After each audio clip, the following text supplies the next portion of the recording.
Hello, survivors. Do you want to be part of the next stories? Comment below your name and the situation you would like to be in. Don't forget to subscribe. Let's begin. The community center smelled like burnt coffee and lemon-scented cleaning products. 30 metal folding chairs arranged in neat rows, half of them occupied by people who'd rather be anywhere else. I stood behind a small wooden podium, clutching my handwritten notes, throat dry despite the water bottle at my side. "My name is Nolan," I said, voice steadier than I expected. "And I'm an addict." A scattered chorus responded, "Hi, Nolan." I swallowed hard. My sponsor, Dale, sat in the front row, giving me an encouraging nod. 342 days clean, and this was my first time speaking, sharing my story. Trying to find meaning in the chaos I'd created. I glanced at my watch. 5:47 p.m., October sunset already darkening the windows. I started using when I was 19. By 23, I'd lost my scholarship, my apartment, my girlfriend. By 25, I was living in my car when I wasn't crashing on someone's couch. By 27, that's when the lights went out. A collective murmur rippled through the room. Someone laughed nervously. "Budget cuts strike again," a voice called from the back. Dale stood up. "I'll check the breaker." "I got a flashlight app," someone else offered, and a pale blue glow illuminated a small section of the room. Then we heard it. A scream from the parking lot, high-pitched, desperate, cut off too suddenly. The room fell silent. "Probably just kids messing around," Dale said, but his voice lacked conviction. More screams followed. Then a crash, the sound of breaking glass, car alarms. People started standing up, gathering their belongings, moving toward the windows. I remained frozen behind the podium, my knuckles white. A woman rushed in from outside, blood streaming from her forearm. "Something's happening," she gasped. "People are attacking each other in the parking lot." "Call 911, someone shouted. "No signal," another replied. The woman with the bleeding arm slumped against the wall, sliding down to a seated position. Her breath came in short, painful gasps. "He bit me," she whispered. "Just bit me." Wouldn't stop. His eyes were empty. Dale crossed the room to kneel beside her. "Let me see that," he said, gently taking her arm. The wound was a ragged semicircle, flesh torn away. "Jesus," I finally found my voice. "We need to get help." Dale nodded. "First aid kit's in the kitchen. Nolan, can you—" The glass doors at the entrance shattered. A figure stumbled through. In the dim light, I could only make out a silhouette at first. But as they staggered forward, phone lights illuminated their features. My heart stopped. Eddie. We used to score together on Tuesdays when my regular dealer was unavailable. Last I heard, he'd moved to Phoenix. But that wasn't what froze my blood. His face was smeared with fresh blood. His t-shirt, once white, now dark red. His eyes were dilated so wide there was almost no iris left. Just black animal pupils. And his movements. God, his movements. Like his limbs were fighting against each other. "Eddie?" I called out, voice barely above a whisper. He turned toward my voice, head tilting at an odd angle. For a second, something like recognition flickered in his expression. Then his lips peeled back in a grimace, revealing teeth stained red. He lunged toward the nearest person, a middle-aged man who'd been sharing about his 20-year sobriety milestone just before I spoke. The attack was savage and quick. Eddie tackled him to the ground and tore into his throat with his teeth. Blood sprayed across the floor.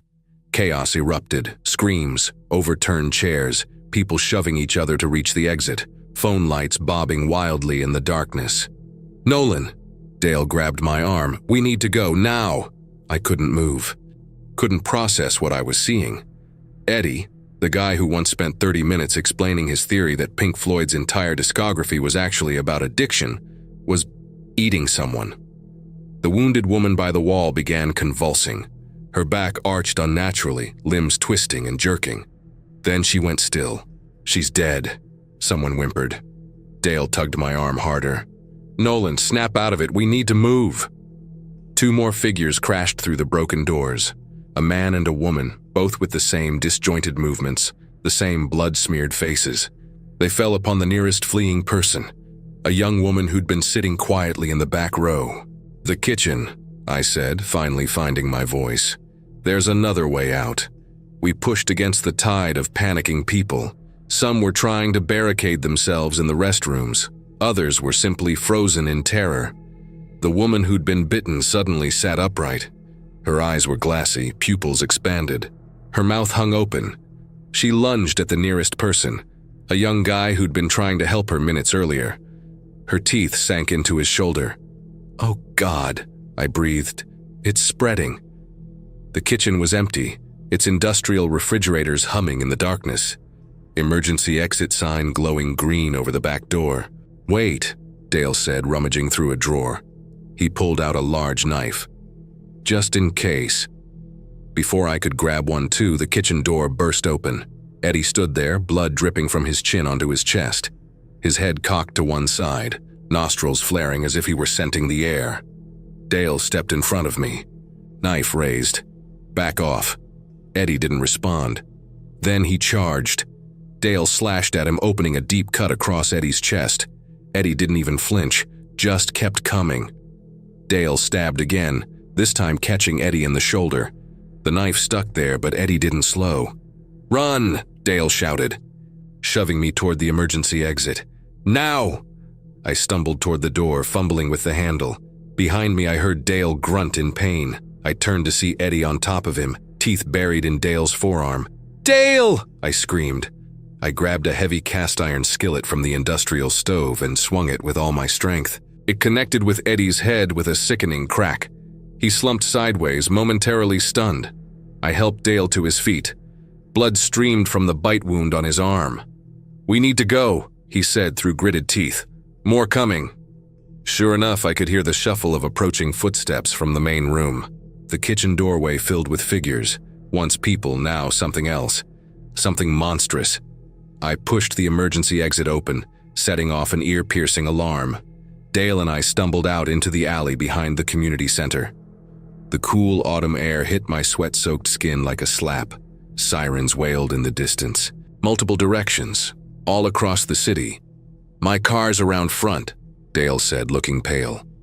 But that meant going back through the building or around to the parking lot, where Eddie and the others were. The alarm had attracted attention.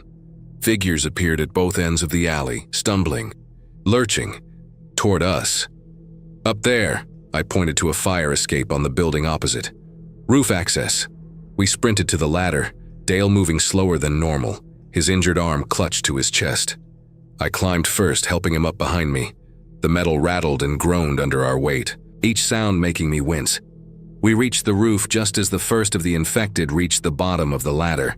They clawed at it, trying to climb, but their coordination was too compromised for the task. From our vantage point, the scope of the disaster became clear. Multiple car fires dotted the parking lot, casting an orange glow over scenes of violence. People running, people being tackled to the ground, people being torn apart. Beyond the community center, more fires burned. An explosion rocked a gas station 3 blocks away. Sirens continued to wail, some abruptly cutting off mid-scream. "What the hell is happening?" I whispered. Dale didn't answer. He'd slumped against an air conditioning unit, sweating profusely despite the cool evening air. His bitten arm had swollen to twice its normal size, the veins around the wound turning black. "Dale, you okay?" He looked up at me, eyes glassy with fever. "No, Nolan, I'm not." My phone buzzed in my pocket. For the first time since the lights went out, I had a signal. A text from my sister in Chicago. "Are you seeing this? It's happening here too. Stay inside. Don't let anyone near you. I love you." I showed Dale the message. "It's not just here," he said, voice hollow. "Not just our city." I scanned the surrounding streets. A police car sped down the road below, lights flashing. It swerved suddenly to avoid something and crashed into a storefront. The officer staggered out, drew his weapon as 3 figures approached from the darkness. He fired. One fell. The others kept coming. He fired again. Another fell. The third reached him. and they both disappeared behind the car.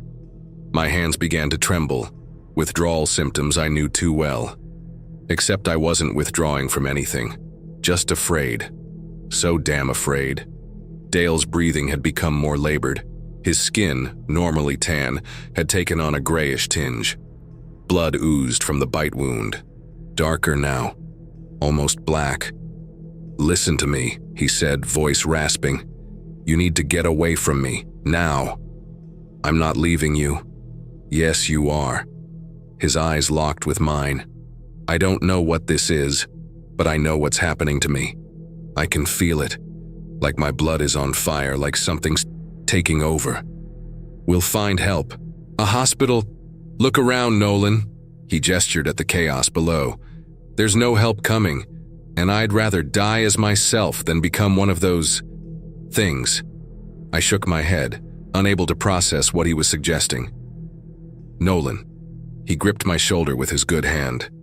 "You've overcome the hardest thing in the world already. 342 days clean.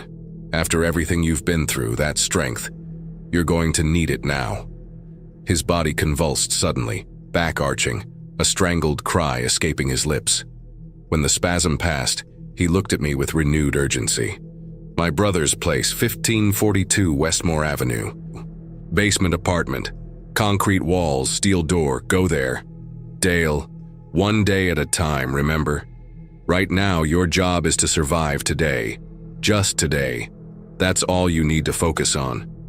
My eyes burned with tears. "I can't. You can. And you will." He pulled something from his pocket, a small silver medallion, his 1-year sobriety chip. He pressed it into my palm. "Take this, and remember what you're fighting for." Another convulsion racked his body, stronger this time. When it passed, his eyes had changed. The warmth, the humanity in them was fading, replaced by a vacant, hungry stare. "Go," he rasped. The word barely recognizable. "Now, please, while I'm still a me." I backed away, tears streaming down my face. Dale watched me, fighting whatever was taking him over. With the last of his strength, he dragged himself to the far corner of the roof, putting as much distance between us as possible. "Run," he managed, voice thick and distorted. "Don't look back." I turned and fled to the fire escape on the opposite side of the building. As I descended, I heard a final inhuman cry from the roof. Dale's humanity making its last stand against the infection consuming him. At the bottom of the ladder, I paused, knife in hand, listening for any sound of approaching infected. The alley seemed momentarily clear. I checked my watch. 6:23 p.m. 36 minutes since the lights went out at the community center. 36 minutes since the world ended. I took a deep breath, tightened my grip on the knife, and stepped into the gathering darkness, one day at a time. The rain had stopped by the time I reached Main Street, but the pavement still glistened under the amber glow of streetlights. Most were still working, the power grid holding on by threads in some parts of the city, while others had gone completely dark. I'd been moving for 20 minutes, knife clutched in my sweaty palm, every sense heightened to painful awareness. Each shadow concealed potential death. Each sound, car alarms, distant screams, the occasional gunshot, made my heart stutter. But I kept moving, one foot in front of the other, 1 minute at a time. Dale's words echoed in my head. "Right now, your job is to survive today, just today." Westmore Avenue was 6 blocks away. I'd been there once, years ago, when Dale had driven me to my first NA meeting after rehab. The memory felt like it belonged to another lifetime. I ducked into an alley as a police cruiser sped past, siren blaring.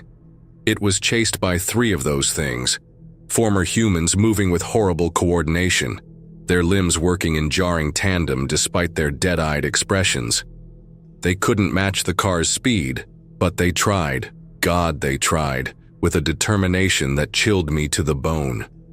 When they passed, I continued, sticking to shadows, avoiding open spaces. The city was transforming around me. Windows smashed, cars abandoned mid-street, discarded possessions scattered across sidewalks. Evidence of panic, evidence of flight. I turned onto Harrison Lane and froze, A pharmacy stood on the corner, its neon sign still humming. Riverside Discount Drugs, 24-hour service. The front window was shattered, but the steel security gate had deployed halfway, creating a small gap at the bottom. My throat went dry, not from fear, but from a different kind of hunger.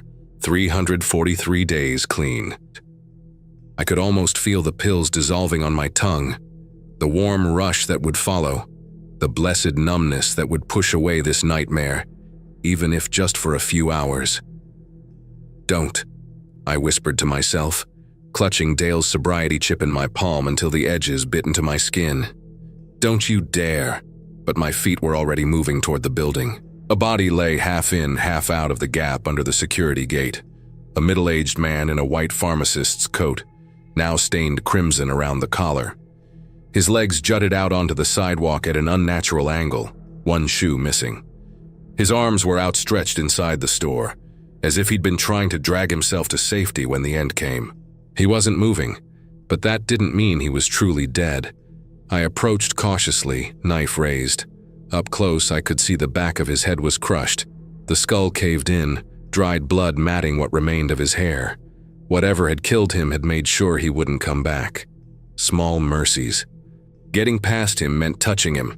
I fought back the revulsion and grabbed his ankles, yanking hard. The body shifted slightly, then stuck. I pulled again, and his torso emerged another few inches before something stopped his progress. I bent down to see what was blocking him and instantly regretted it. In death, his face had frozen in a final expression of terror, eyes wide and mouth stretched in an eternal scream. Worse, I could now see his chest cavity had been torn open, ribs exposed like pale fingers reaching upward. I fought the urge to vomit, swallowed hard and pulled again. This time, his body came free with a wet, sucking sound that would haunt my dreams if I lived long enough to have any. I surveyed the opening. It was tight, but I could make it through if I went head first. The question was whether I should. Every instinct screamed to keep moving, to get to Dale's brother's place.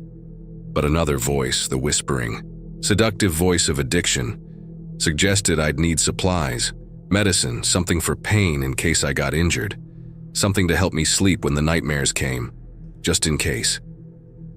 I dropped to my stomach and crawled through the gap, the pharmacist's blood soaking into my clothes. The alarm system had long since given up, but the emergency lights cast the interior in a sickly green glow. The place had been ransacked, most of the front shelves emptied, products scattered across the floor. I moved slowly toward the pharmacy counter at the back, listening for any sound that might indicate I wasn't alone. The dispensing area was separated from the rest of the store by a tall counter and a plastic security window. Now cracked but intact, the door to the back was ajar, a bloody handprint smeared across its surface. I paused, listening. Nothing but the distant wail of sirens and my own ragged breathing. The rear of the pharmacy was in slightly better shape. Looters apparently hadn't made it back this far. The medication shelves were still stocked, labels facing outward in neat rows. Behind the counter, a locked cabinet glinted in the emergency lighting. Schedule II narcotics, oxycodone, fentanyl, morphine, Dilaudid. Names that had once been my salvation and then my damnation. My hands trembled as I stared at the cabinet. Just one bottle for emergencies. Nobody would know. The world was ending anyway. What did sobriety even mean now? The sound of breaking glass jarred me from temptation. Something had entered the front of the store. I ducked behind the counter, knife clutched so tightly my knuckles ached. Shuffling footsteps approached. Slow, dragging. Then a thump as something knocked into a display. A low, guttural moan followed. One of them, inside the store. I'd have to get past it to escape through the same gap I'd entered. Unless... My gaze fell on a door at the very back of the dispensing area. It was marked storage, but it could lead anywhere. A stockroom, an office, maybe even a back exit. It had to be better than facing whatever was shambling around the front of the store. I crept toward it, wincing at each creak of the floor beneath my feet. The doorknob turned smoothly in my hand, and I slipped through, easing it closed behind me. The room beyond was dark except for a sliver of light coming from somewhere above. Shelves lined the walls, stocked with bulk medications and supplies. A metal desk stood in one corner, papers scattered across its surface. But what caught my attention was the spiral staircase in the center of the room, leading up to what had to be a second floor. From outside the storage room, I heard the thing in the pharmacy knock something else over, glass shattering across the floor. It was getting closer. I mounted the stairs, testing each step before putting my full weight on it. The metal was old and would surely make noise if I rushed. Halfway up, I heard the storage room door open. I froze, holding my breath. The infected entered, its ragged breathing audible in the confined space. I caught a glimpse of it in the dim light. A woman in his hair wild, floral dress torn and spattered with dark stains. She moved in that horrible, broken way they all did, head swiveling as if her neck didn't quite work properly. I remained motionless, sweat beading on my forehead, trickling down my back. One noise, one movement, and she'd be on me. She shuffled forward, bumping into shelves, sending small items clattering to the floor. Then she stopped, head cocked to one side, nostrils flaring. She was scenting the air like an animal, scenting me. Her head turned slowly toward the staircase, even in the dim light. I could see her eyes, clouded but somehow focused on my position. Her mouth opened, revealing teeth stained dark. I bolted up the remaining stairs as she lunged. Her fingers grazed my ankle, nearly securing a grip before I kicked free. I emerged into a small apartment, barely registering my surroundings as I slammed the hatch at the top of the stairs shut. There was no lock, nothing to secure it. The infected began climbing, the metal steps groaning under her weight. I scanned the room desperately for something heavy. A small bookshelf stood nearby. Not ideal, but better than nothing. I dragged it over just as the hatch started to push open, positioning it directly on top. A hand thrust through the gap, gray-skinned fingers grasping blindly. I shoved harder, and the hatch slammed down on the hand with a sickening crunch. A howl of rage came from below, but the sound held no pain. These things didn't seem to feel anything. The hand withdrew, and I quickly shifted more furniture onto the bookshelf. An armchair, a coffee table, anything I could move. Finally, the barricade seemed stable. The infected continued to push from below, but couldn't generate enough force to move the combined weight. I collapsed onto the floor, breathing hard, my entire body shaking from adrenaline. For the first time since sealing the hatch, I took in my surroundings. The apartment was small but tidy, living area, kitchenette, a hallway presumably leading to a bedroom and bathroom. It had the lived-in feel of a place that had been occupied for decades. Photos lined the walls and crowded every surface. As my breathing steadied, I noticed another sound, the continued thumping of the infected against the hatch. Yes, but also a faint humming. The refrigerator was running. This place still had power. I checked my watch, 7:12 p.m., less than an hour since the world had ended at the community center. I approached the nearest collection of photos on a side table. They showed an elderly man with a gray beard at various ages, sometimes alone, sometimes with what appeared to be family. In the most recent ones, he wore the white coat of a pharmacist, the owner of the store below, I assumed. One photo showed him behind the pharmacy counter, arm around a younger man in the same white coat. Father and son, perhaps. Both were smiling broadly, connected, happy. It reminded me painfully of the last photo I'd taken with my own family. My parents and sister gathered around a Christmas tree before the pills had swallowed my life. Before I'd stolen from them, lied to them, pushed them away. Before they'd changed their phone numbers and moved without telling me where. The weight of loss, not just today's losses, but all of them, settled over me like a physical presence. I'd been trying for almost a year to rebuild, to earn back trust, to become someone worth knowing again. Now I might never get the chance. From the kitchenette, I heard a metallic groan. The refrigerator's hum had changed pitch, becoming strained. The power was failing. I moved through the apartment searching for anything useful. The bathroom yielded basic first aid supplies and a bottle of prescription heart medication labeled Edward Carlton. The kitchen contained modest food supplies, canned goods, pasta, some fresh items beginning to spoil in the weakening refrigerator. In the bedroom, more photos covered the walls. Mr. Carlton, with who I assumed was his wife in happier days. The same woman's funeral program was framed on the nightstand, dated 2 years ago. A small desk in the corner held personal papers, bills, a notepad with grocery lists. Among them, a sealed envelope addressed to his son. I shouldn't have opened it. It wasn't meant for me, but nothing felt sacred anymore. Inside was a handwritten letter. Michael, by the time you read this, I'll be gone. Dr. Winters gave me 6 months at best. I've decided not to pursue treatment. After losing your mother, the fight just isn't in me anymore. The apartment and pharmacy are yours, though I know you've built your own life in Chicago. Sell them if you wish. Just know they were built with love. For this community, for our family, for the idea that everyone deserves care. I'm sorry I couldn't tell you this in person. You've always worried too much about your old man. Love always, Dad. I refolded the letter, hands shaking slightly. Edward Carlton had been dying already when the world ended. I wondered if he'd been spared watching everything he'd built crumble. I hoped so. A particularly violent thump came from the hatch, reminding me of the danger still trying to reach me. The barricade held, but for how long? I continued exploring, finding a small closet near the front door. Inside, mounted on brackets high on the wall, was a shotgun. Beneath it, a small lockbox, presumably containing ammunition. The lockbox was secured with a simple padlock. I searched the apartment for keys, finally finding a ring in the desk drawer. The third key I tried worked. Inside, 8 shotgun shells, each one suddenly precious beyond measure. I loaded the weapon with trembling fingers, the familiar action bringing back unwanted memories.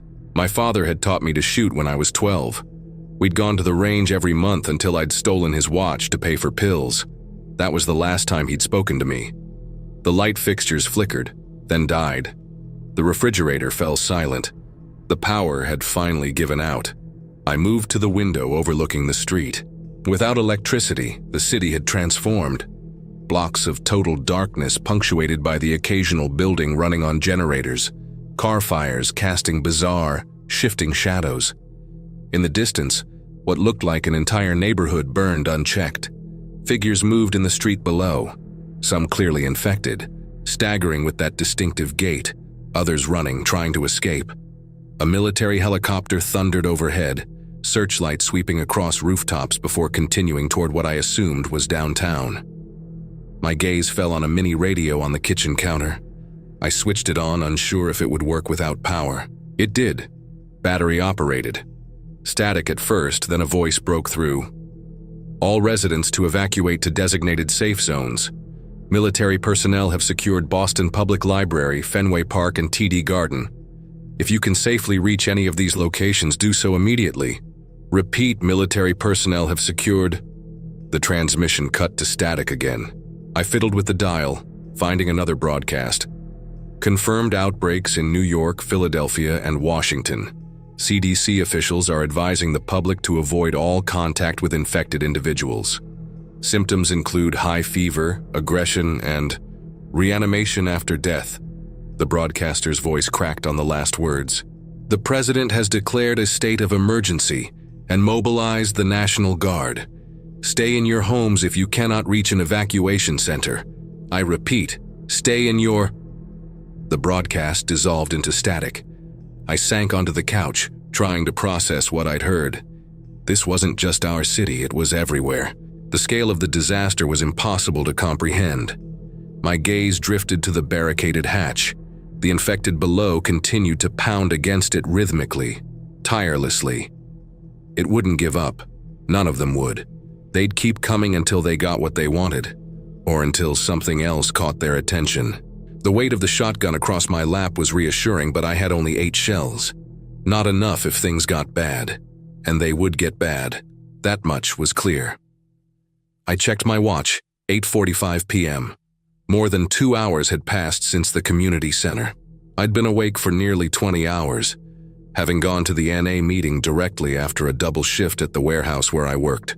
Exhaustion pulled at me, but I didn't dare sleep. not with that thing still trying to get through the hatch. My hands began to tremble again, and this time it wasn't just from fear or fatigue. 343 days without pills, and my body still remembered what they felt like, still craved them when stress hit. And below me in that locked cabinet, no, I whispered aloud, not now, not even now. I'd survived the hardest year of my life to get clean. I wouldn't throw it away even as the world burned around me. The pounding at the hatch suddenly stopped. I froze, listening. Nothing. Then, distantly, the sound of breaking glass from the pharmacy below. More infected had entered the store. I moved to the window again, searching for the source of the disturbance. A group of armed looters had broken into the convenience store across the street. They smashed windows, threw products into duffel bags, laughed raucously. Their noise was drawing infected from all directions, including the one that had been trying to reach me. One of the looters spotted movement in the pharmacy window, my movement, and pointed. They conferred briefly, then started toward the building. I pulled back from the window, heart hammering. The shotgun suddenly felt inadequate, if they made it up here. But the universe had other plans for the looters. As they approached the pharmacy's shattered front window, infected emerged from alleyways and doorways. The men tried to run but were quickly surrounded. Their screams carried through the night air. I turned away, unable to watch. When I looked again, minutes later, the street was empty save for the infected wandering aimlessly. Having lost interest after their feast, the apartment felt different now. Less like a refuge, more like a trap. I couldn't stay here indefinitely. The food would run out. The water pressure was already weakening. And Dale's brother's place, 1542 Westmore Avenue, might offer more security, more supplies. I gathered what I could in a backpack found in the closet. Water bottles, protein bars, first aid supplies. The shotgun would come with me, of course. As I worked, my gaze kept returning to the photos of Edward Carlton and his family, of connections built and maintained. All my time in recovery, I'd promised myself I'd make amends someday, rebuild what I'd destroyed. Now that someday might never come, unless I survived long enough to make it happen. The radio crackled again with an emergency broadcast. Evacuation center at Boston Public Library has been compromised. Repeat, the BPL evacuation point has been compromised. Military forces have established secure perimeters at Fenway Park and TD Garden only. All survivors should proceed to either location if safe passage is possible. Military escort will be available at checkpoints throughout. Static consumed the transmission again. I checked my map. Dale's brother's place on Westmore Avenue was in the opposite direction from both evacuation centers. Going there meant moving away from potential safety, not toward it. But I'd promised Dale. And promises meant something to me now, in a way they hadn't when I was using. I studied the apartment's layout again, looking for an exit that wouldn't require facing whatever waited in the pharmacy below. The windows were a possibility. The apartment was only one story above street level. A controlled drop wouldn't be too dangerous. As I formulated a plan, my eyes fell on a small door I hadn't noticed before, partially hidden behind a bookshelf in the living room. It looked like it might lead to a fire escape or back staircase. I moved the shelf aside and tried the door. Locked. I went through the key ring again, finding one that worked. Beyond was a narrow stairwell leading down to what appeared to be an alley behind the building. An escape route. Before leaving, I took one last look at the apartment. At the photos of a family I'd never met. At the life of a man who'd built something. A business, a home, connections. The very things I'd thrown away and spent the last year trying to rebuild.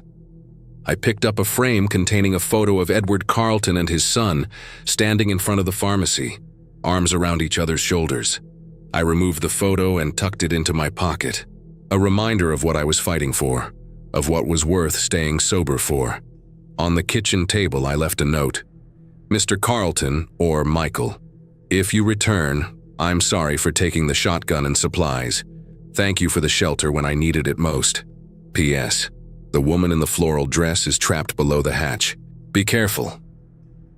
The back stairwell was dark, but a thin strip of moonlight filtered through a dirty window at the bottom, providing just enough illumination to navigate. I moved slowly, shotgun ready, listening for any sound that might indicate danger. The door at the bottom opened into an alley cluttered with dumpsters and discarded pallets. It seemed momentarily clear of infected, but I knew that could change in an instant. I knew my destination, 1542 Westmore Avenue, but getting there meant navigating city streets that grew more dangerous by the minute. As the last vestiges of order collapsed, the infected weren't the only threat. Desperate people could be equally dangerous, but I had promises to keep, to Dale, to myself. I took a deep breath, readied the shotgun, and stepped into the alley. The cool night air hit my face as I moved forward cautiously. In the distance, more fires burned. More sirens wailed. The city was fracturing around me, pieces falling away into chaos. One day at a time, I reminded myself. Right now, all I needed to do was reach Westmore Avenue. Tomorrow would take care of itself, if tomorrow came at all.